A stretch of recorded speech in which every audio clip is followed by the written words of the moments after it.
thought I'd start with this, some pure, unadulterated synth porn, because these are undoubtedly two of the most iconic synths, if not the two most iconic synths of all time. I think they're definitely the most iconic monosynths. The Minimoog in particular is probably the most famous synth of all time, the king of the monos. And when I used to tell the unenlightened that I played synths, people would always ask, "Oh, have you got a Moog?" And I'd respond with a very lofty, "No, actually, I've got a Moog." And just look at it, it's like a piece of art. It's a beautifully crafted instrument and wouldn't look out of place next to a hand-built bassoon or vintage cello. The design has definitely got its roots in traditional orchestral instruments. With all that wood, it could be as much a feature piece of furniture as a synth. And then we have the Odyssey, and this has a much more functional aesthetic, a futuristic, utilitarian, sleek, no-nonsense design.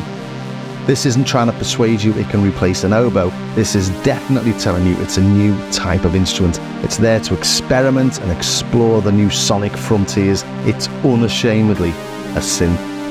And that really brings me to the two camps, the Minimoog fans or the Odyssey fans, a little bit like a 70s version of musicians, Mac versus PC. Which would be PC and which would be Mac? I put them there. The Moog is definitely almost overly luxurious. You've got this like leather-like panel on it, which is just so over the top. It just doesn't need that, but it does make it into a beautiful thing, a beautiful item. And the ARP just feels much more like, here we go, what you want to do, let's play. So, let's play. And I'll start off by just showing you the main characteristics of them, I think. The Odyssey is well known for being a lot more gritty, a lot dirtier, whereas the Minimoog would finish its homework on time. The Odyssey just wouldn't give a f***. So, Odyssey, 2 oscillators, and ring mod. As I say, beefy and dirty.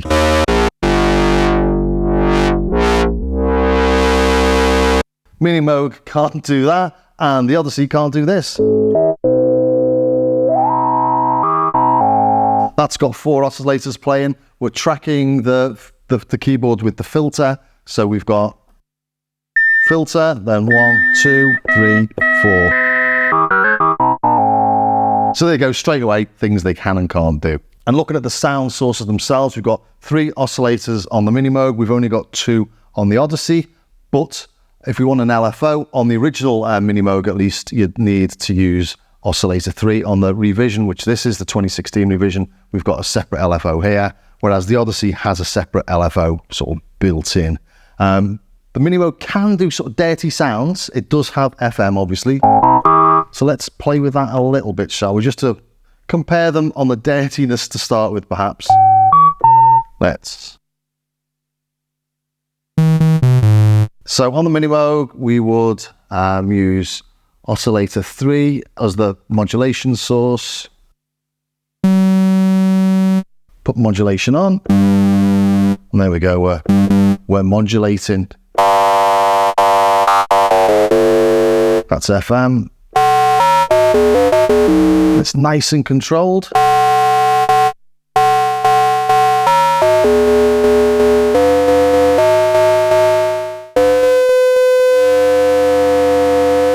And what you'll notice is, as you bring in the FM,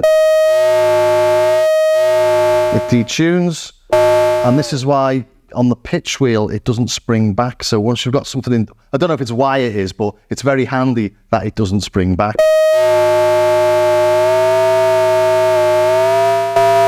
Because when you're doing various bits of FM, you can sometimes get the pitch wheel and retune it so it stays in tune and it doesn't spring back while you're playing. But that's the FM. Now let's have a listen to what we're actually doing there. So we've got oscillator 1 and then oscillator 3. So let's try and emulate that on the Odyssey, and I'll show you that they are different. On this, what we're going to do is modulate oscillator 2 with oscillator 1. Like on the Minimoog, you always use oscillator 3. On the Odyssey, you always use oscillator 1 to modulate oscillator 2. And if you look down here, lots of people don't think you can actually do FM I know it says FM there, but if you look at the switches, it's LFO or sample and hold on ADSR, LFO, ADSR, that's for the pulse width. But on oscillators, we've got LFO, sample and hold ADSR, and this sample and hold mixer. And this is where you do the FM. Sample and hold mixer is what's coming into here. So if we turn this up, we're sending VCO 1 to the sample and hold mixer, and then the sample and hold mixer is modulating VCO 2. So we should have oscillator 1 modulating oscillator 2, but let's just listen to them first, make sure that they're the same as they are over here. Near enough. And then what we've got on oscillator 3 here. Close enough to see the differences here. So we've listened to oscillator 2, then modulate it with oscillator 1. So oscillator 1 is into the sample and hold mixer, and then we'll modulate that here.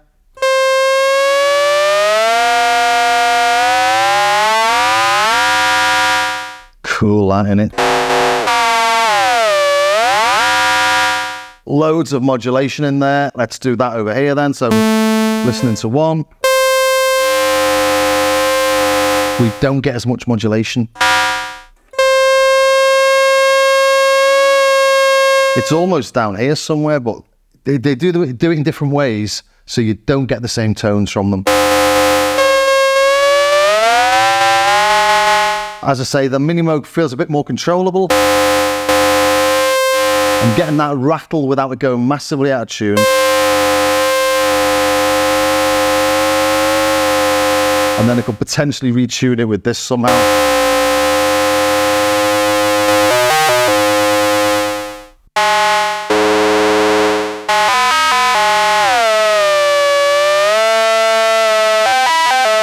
So you can't keep it as in control, but you can obviously detune everything with the sliders to keep it in tune. It's just a little bit more of a struggle with the Odyssey, but it takes you to further places. And then of course you've got this, which is just beautiful.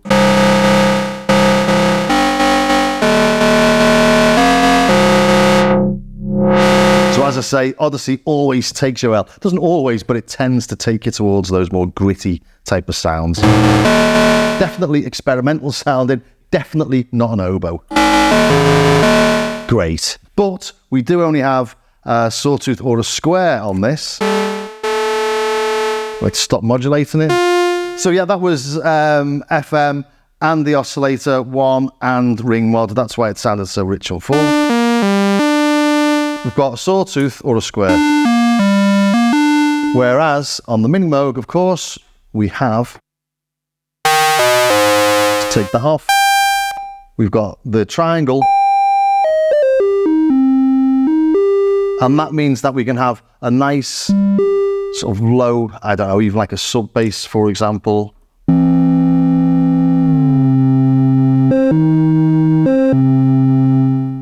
So have a nice subtle sub, but still have something nice and bright over the top. Much harder to do that on the Odyssey, because to get those subtle triangle style tones, you tend to bring down the VCF. But then of course, you've lost the bite on the other oscillator. And that's why I think people say the Moog is smoother sounding, because it's easier to get those smoother sounds than it is on the Odyssey, and on the Odyssey it's easier to get the harsh sounds.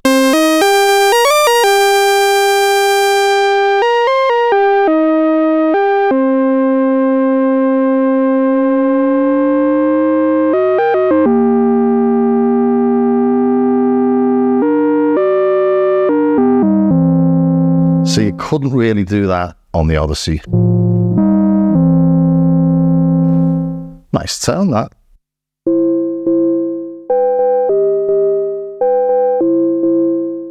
So here's the version of it on the Odyssey.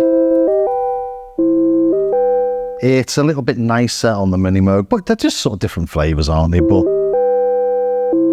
we'd put the square on there.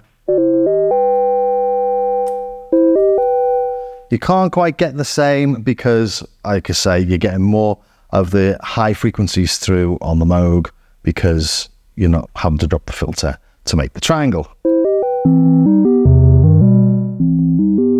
So if we were scoring this so far, we've got 1 for an extra oscillator, we've got 1 for the ring mod, so it's 2-1 when we come over to the different wave shapes. So now back to the Odyssey. What can the Odyssey do that the Moog can't? PWM. So let's just get one of these up.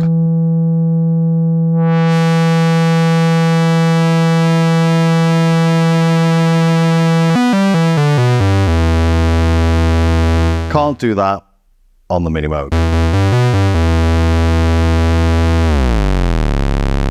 Let's get into tune, shall we? Getting into tune's a little bit of a pain. It does have little central indents there, but it's slightly out. It's just been serviced, but it's a very hot day here.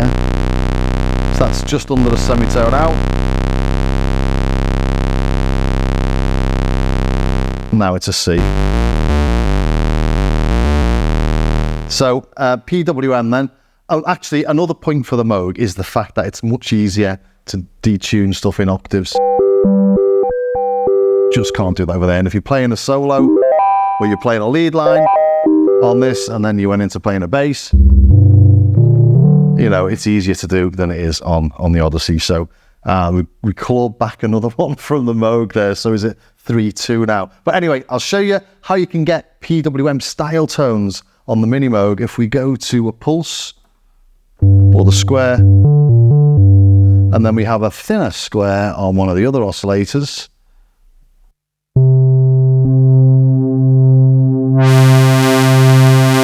As we detune that, we speed up that modulation.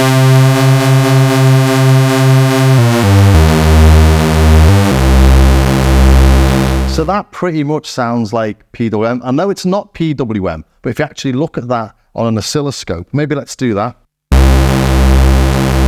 Looks very PWM-y.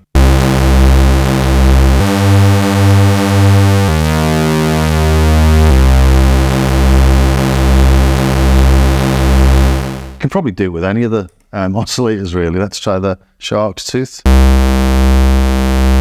No. Works well with that, doesn't it?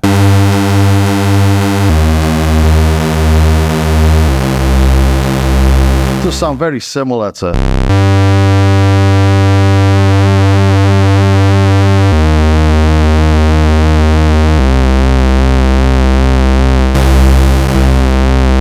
getting much more brightness out of that, aren't we? Here's up full. Let's turn the ADSR on the filter up full. Maybe put the keyboard CV on as well. Yeah, it's trying to make that brighter, but it's not getting there. So there you go. You got much more punch, although you don't have the PWM on the Minimoog. You get those similar tones by detuning. This, you know, Gary Newman stuff all sounds very PWM-y to me. If you just detune 2 saws, for example, you're getting something. But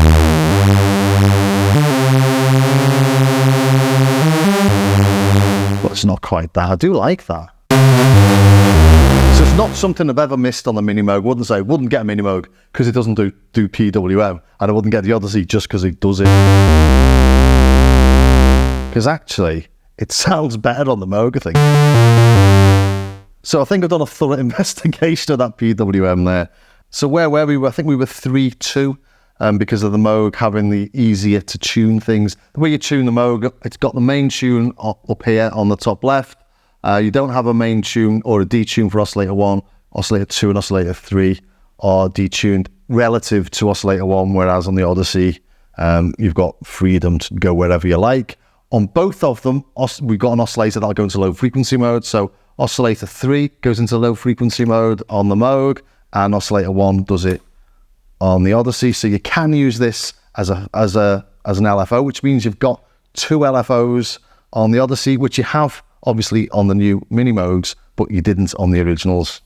So we're still 3-2 to the Moog, I think, but now we come to sync, and this easily knocks us back up to 3-all. So let's get that out of low frequency mode.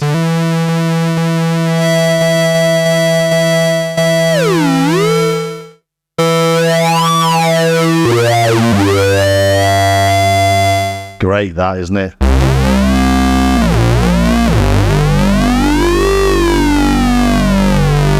And of course you can modulate the frequency of the oscillator with the ADSR envelope. So let's do it to the right one.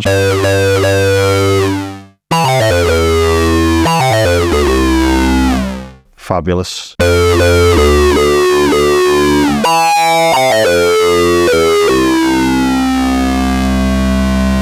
Let's throw the ring mod in because we can. Dirty as that, isn't it?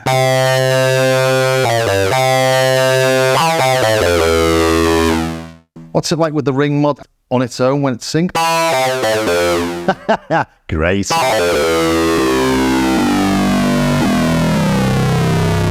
That's fabulous, isn't it? I love sounds like that, and you can't get them on the Minimoog.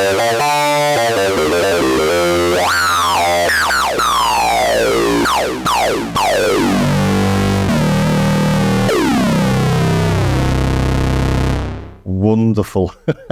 That's definitely 3-all. Or does that get 2 marks? I think the Odyssey might have to get 2 points for that. I think we might be on 4-3. Not that it's a competition in any way, obviously. So can we claw one back for the Minimoog? I think we can, because we've got the 2 ADR envelopes, or ADS envelopes. Then you've got R if you flick on decay over there. So the D becomes the R as well. So the decay time is the release time. On the Odyssey, we've got an AR and an ADSR. Having said that though, the envelopes on this, on the Odyssey, can loop. So actually, I think it's another point for the Odyssey rather than the Moog. So yeah, I think we're now is it 5-3? But yes, we can loop these. So if we look at this, we've got this LFO repeat. So let's put it on. It's modulated all the speeds dictated by the LFO.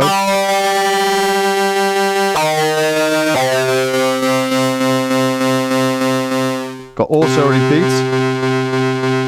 So we'll do it without you touching the keyboard.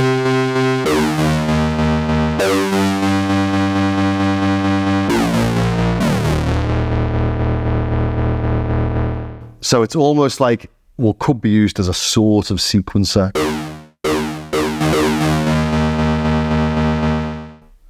And I'm actually on AR mode at the minute, so what I'm doing down here is actually the AR envelope, this LFO repeat. But put the ADSR envelope on as well, it should modulate the frequency as well.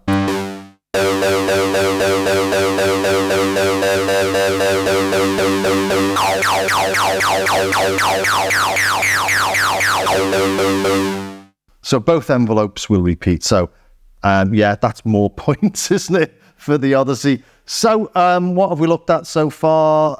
We've got glide on each of them. We've got the LFOs. The second LFO on the Minimoog doesn't go as slow as the main LFO on the Odyssey, although this goes down to 0.2 hertz. We can emulate that on oscillator 3. And these switches are really a little bit iffy. So yeah, actually the Minimoog definitely claws points back for build quality and just feeling like a better synth. This is all a bit, I mean, I've got the sliders have all been replaced on this because they just got too gritty and horrible to use. They're quite funky though in the dark. These all light up red and looks really cool. So let's modulate the cutoff with the LFO.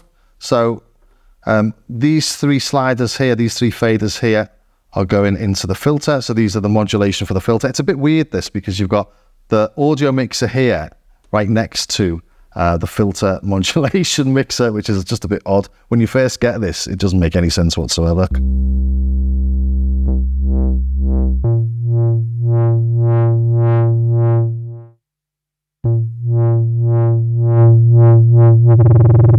So that doesn't go as fast as the LFO, the second LFO on the Minimoog.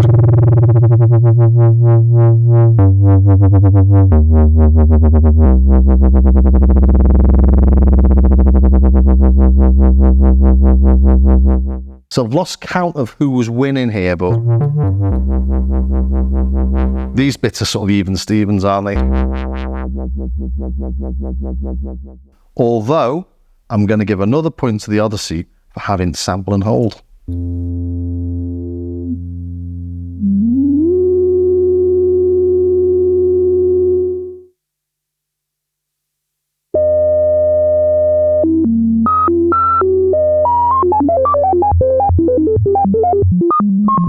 Obviously, great for all those 60s and 70s computer sounds. We've got output lag on this as well. So you've got slew between the samples. But the really clever bit about this is the sample and hold mixer, as we saw earlier for the FM. But normal sample and hold circuits that you get on most synths for an LFO, for example, are just a sort of random LFO. This is actually a really cool sample and hold mixer like you get on the 2600, so much more modular style, because you can not just use noise as the source, but you can use VCO1. So if we put VCO1 in, we're getting much more or much less of a random pattern.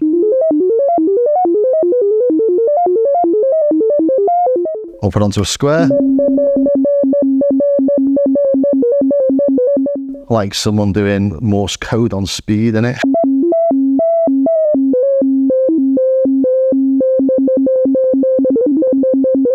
And then we've got keyboard trigger or LFO trigger, so it'll only, if we do this, it'll only change the, or sample the point when you change the key or hit another key.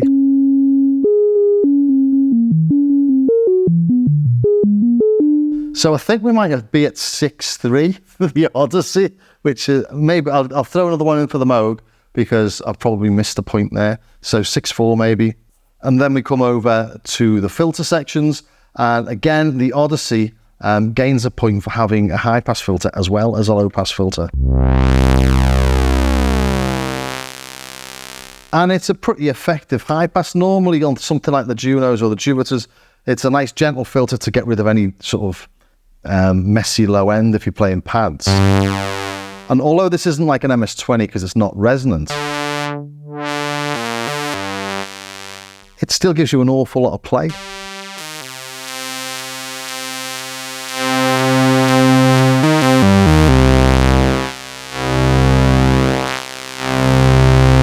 Now this is the Mark III. It's the black and orange version, obviously. And there were, I think there was up to 10 versions in total of the Odyssey, or 10 variations you can get on it. You've got the main 3 models. There's the white, which has got the 4023 filter, I think it is. And that's a 12 dB filter. That's the original. And then there's the black and gold version, and that's got the 40, you know, I'm going to have to look it up. Was that the 4025? Whatever it was the filter that was, or was it the 4032? Doesn't matter.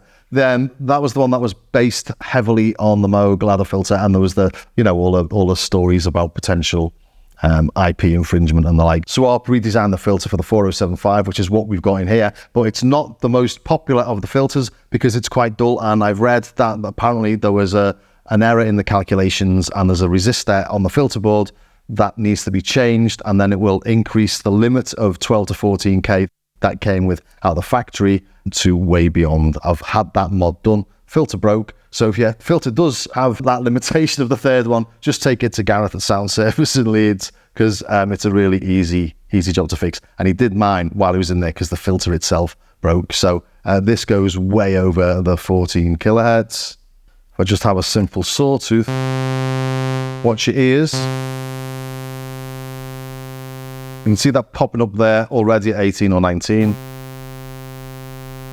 And then we're modulating it with the ADSR. So let's put the sustain up. And off it goes. I can't hear that. And that must be about 40 kilohertz by now, but it's coming back down, so careful. Well.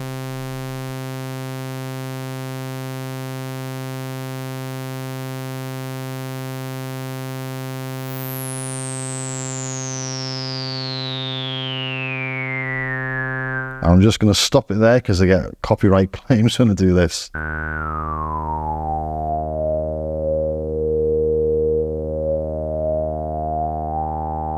So it has got a really nice feel, but you can whack it right up way beyond where the Minimoog goes on the resonance. If we repeat that on the Minimoog, watch your ears. So we're coming from way beyond the stars, aren't we?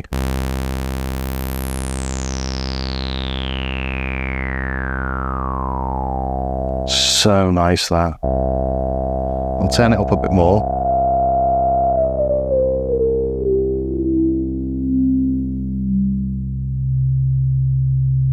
That's not stepping that you're hearing, that's it increasing the levels of those resonant frequencies, those harmonics. So as it hits a different harmonic from the fundamental, you get that increase in volume. Let's whack that right the way up, so careful. Okay, we'll leave it there for now.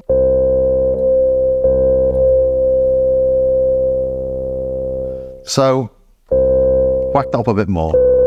I'm not getting more resonance, it just sort of does something weird with the self-oscillation and goes slightly out of tune. Let's try an octave higher. Oh, that's got keyboard tracking on.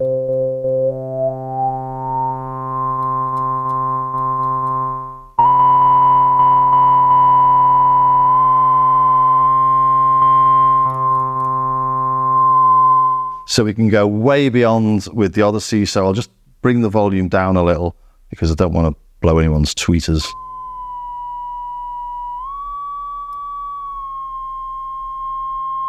Look at the level of that resonance compared to the fundamental there.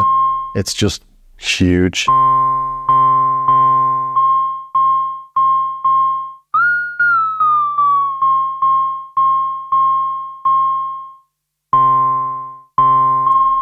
So you're getting much more, and that's just this one in particular. It's a little bit of an unfair comparison because this Odyssey has had the mod that most don't. But if you haven't had it done, get it done, because there's no point in paying for the additional costs of the black and gold one to get a filter that goes brighter when you can do it for much cheaper, probably just by spending 100 quid or whatever and getting it fixed, or modded, not fixed.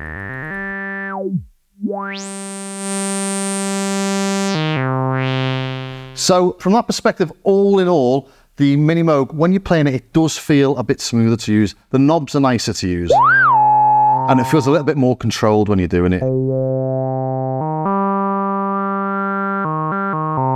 It's more predictable.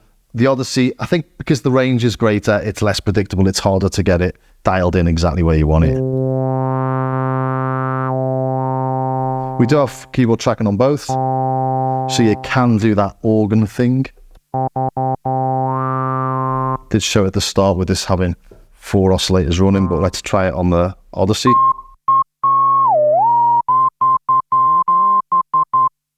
Is that doing anything? Is that changing? It doesn't sound like it. Let's turn the oscillators off.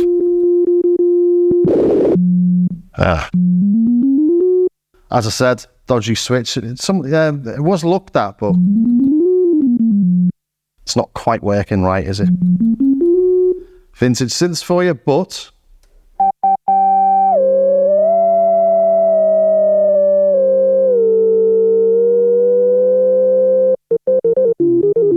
I'm trying to do that second, the additional oscillator thing with the filter.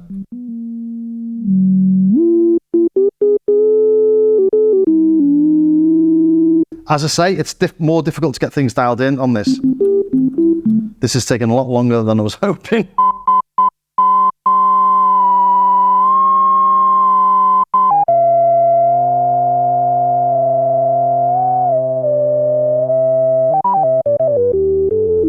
There you go. Okay, so let's try that over on the Minimoog. There you go. So